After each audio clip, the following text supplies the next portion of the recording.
Salut tout le monde! Aujourd'hui, on va aller faire un rappel de qu'est-ce que tu as vu en secondaire 2. Ça, c'est à la page 99 de ton cahier jaune. Puis on va faire aussi la page 100. C'est un rappel des heures latérales et totales des prismes et des pyramides.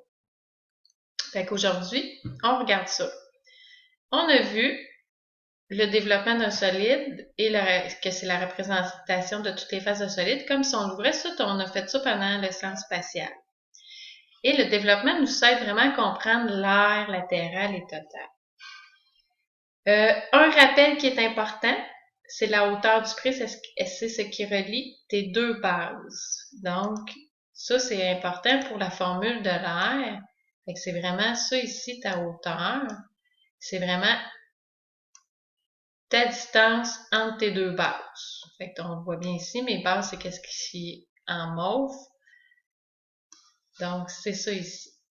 Un petit rappel, mais l'aire latérale, c'est quoi? Mais c'est l'aire des faces latérales d'un solide. Ici, mes faces latérales, c'est mes faces qui sont en jaune. Donc, c'est tes surfaces jaunes ici. Ça, c'est l'aire latérale. Et l'aire totale, mais c'est l'aire latérale plus l'aire de tes deux bases, ici, mes surfaces qui sont en mauve. Ensuite de ça, tu dois être capable de transférer d'une unité à l'autre, de mètre carré à décimètre carré. Donc ça, tu as déjà vu ça. Fait que quand que je m'en vais vers la droite, je fais fois 100. À chaque pont, je fais fois 100. Et quand je vais vers la gauche, je divise par 100. Donc, je te laisse compléter le tableau et je veux que tu fasses les transferts de mesure ici, la lettre ABC. Tu me réponds à ça et on va le corriger au prochain cours. Fait que cette année, comme j'ai dit, on va travailler beaucoup avec les formules parce que moi, je dois t'évaluer pour voir si tu comprends bien l'application des formules. Fait que tu as vu ça l'année dernière. Puis nous autres, on va aller le vérifier dans une activité au prochain cours avec les développements. Qu'est-ce que Jérémy, lui, il dit? Il dit qu'il a trouvé un moyen plus rapide de calculer l'heure au lieu de les calculer face par face. Ben, pour les prismes, il dit qu'il faut faire le périmètre de la base fois la hauteur. Et Annie, elle a dit qu'il faut faire périmètre de la base fois l'apothéose divisé 2 pour la pyramide.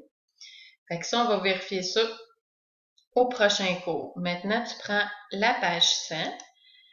On va aller voir d'où vient la formule, dans le fond, de l'aire latérale et l'aire totale des solides et le développement va nous aider. Fait que si je te montre ici, je vais te mettre le développement, c'est un prisme à base carré là, ou rectangulaire. Et regarde quand je ferme là, le développement, toutes les faces latérales vont faire le tour de la base. Donc, vont faire le contour de la base.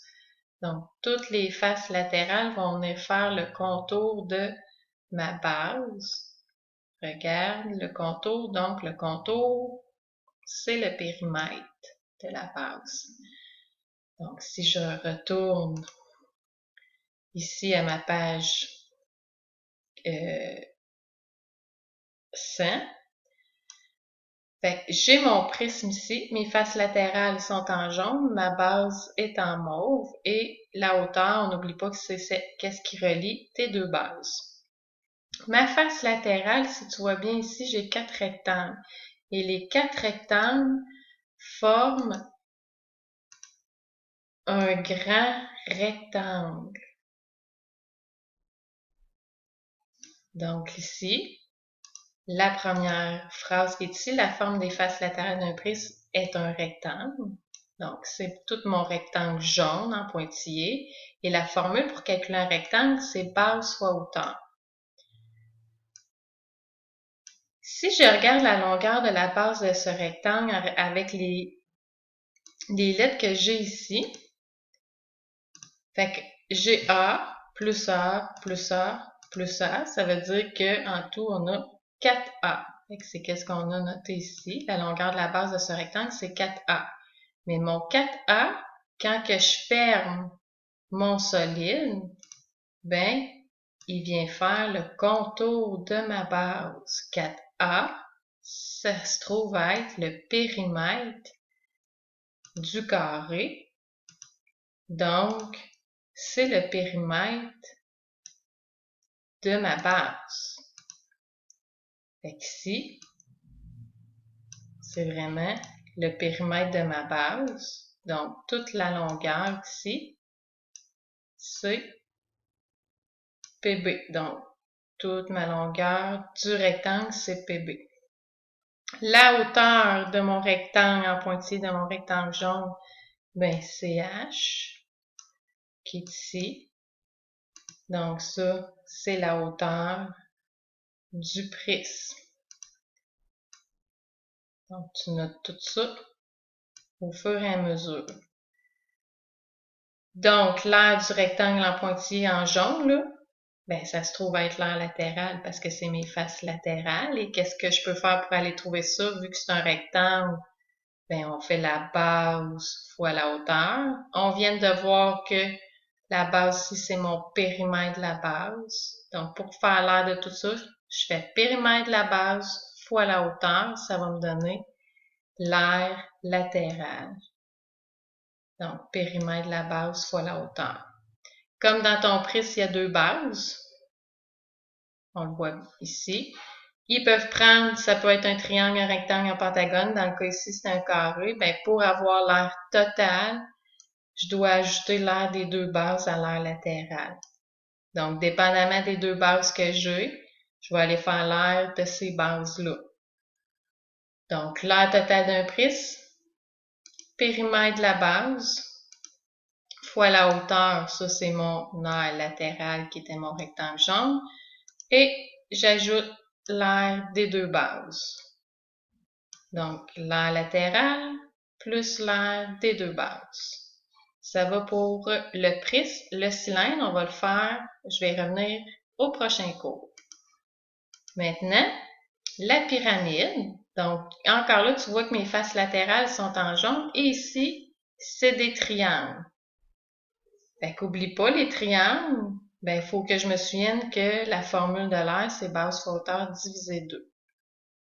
Tu peux aller noter ça. La première phrase, la forme des faces latérales est un triangle et la formule est le périmètre de la base fois hauteur divisé 2. Pardon. Le A ici, donc ton A qui est là, ben, ça représente ton apothème de la pyramide. Fait que c'est le même A ici. Fait que qu'est-ce qu'on fait ici pour aller trouver l'aire d'un triangle? Ben, ce triangle-là, c'est C fois A divisé 2. Lui aussi, ça va être C fois A divisé 2, C fois A divisé 2, C fois A divisé 2. Fait que si on les met tous un à côté de l'autre, on obtient ça ici. Fait que j'ai l'aire des 4 triangles. Donc, dans le fond, je fais 4 fois C fois A divisé 2. Donc, la longueur totale des triangles mis bout à bout, ben, ça aussi, quand je ferme, ça fait le contour de ma base. Donc, longueur totale des triangles bout à bout correspond au périmètre de la base. Donc, c'est mon 4C. C'est qu'est-ce qu'on retrouve ici. Fait que c'est le 4C qui fait le tour de ma base fois l'apothème divisé 2.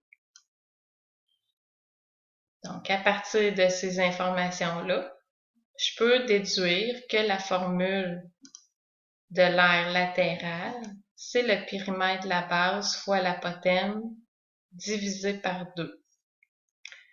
Dans une pyramide, il y a juste une base qui peut encore prendre le triangle, carré, pentagone. Donc, pour avoir l'aire totale, il suffit d'ajouter l'aire de la base à l'aire latérale. Donc, je fais périmètre de la base fois l'apothème plus l'aire de la base.